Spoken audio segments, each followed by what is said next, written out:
In this module, we're going to talk about STEAM summative assessment. STEAM summative assessments are different than your typical summative assessments, and we want to take some time to really discuss these differences and give you some ideas and some examples for what you could create for your STEAM problem scenario and unit. In order to do this, let's just take a moment to refer back to the STEAM conceptual model.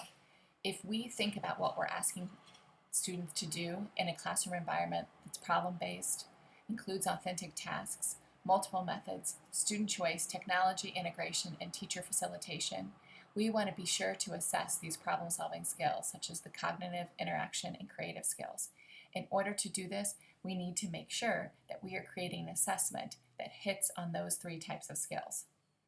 And so, as you know, with STEAM education, it includes these different types of approaches.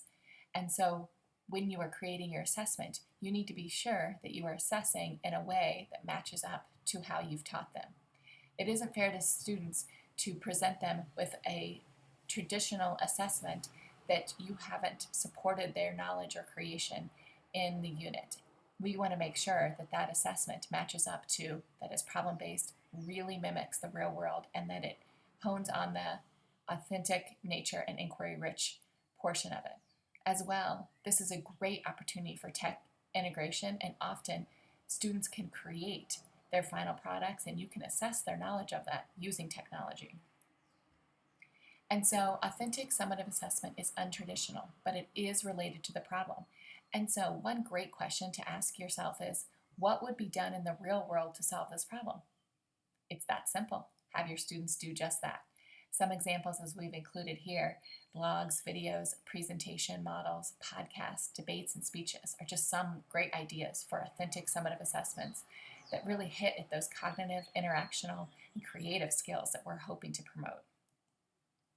So let's just take a moment to compare this to non-traditional and traditional. So as you know, traditional assessments are standardized tests. These are also teacher-made tests, or at the end of the chapter. They give a grade, and there's seldom an explanation why the answer is correct. You might help students do this, of course, but seldom within the assessment. Authentic assessments, on the other hand, allow a learner to regulate the assessment. So there is a process, right? There might be some options. Generally, you'll do just this. You'll create a rubric for the students to help them go through this process. You'll provide the learners for the criteria for each performance level ahead of time. You will help them prepare for the career world where professionals self-assess and using specific criteria. So this just gives you a little bit of examples into the traditional versus non-traditional. Authentic assessment calls for the application of concepts to real life and helps students really understand how these ideas can be brought into the level of the field. So thinking about what happens in the performance in the field and the criteria for meeting the course objectives are given greater attention. So this is a great way to refer back to those learning objectives, look back at your standards and see, how can I assess this using a summative assessment? We've talked a little bit about these examples, but I want to take a moment to think a little bit about creative technology. How can we hone in on some of the ideas that we've created with the students? Maybe you have them do a 3D model. Maybe they create it first using Google Draw. Maybe they create their own video game. Perhaps they launch a PSA campaign and do a series of podcasts. Maybe they are conducting a survey and they do a study with an analysis.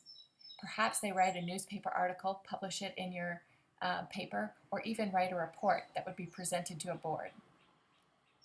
They can definitely create a video using iMovie or Flipgrid or some of the other great options.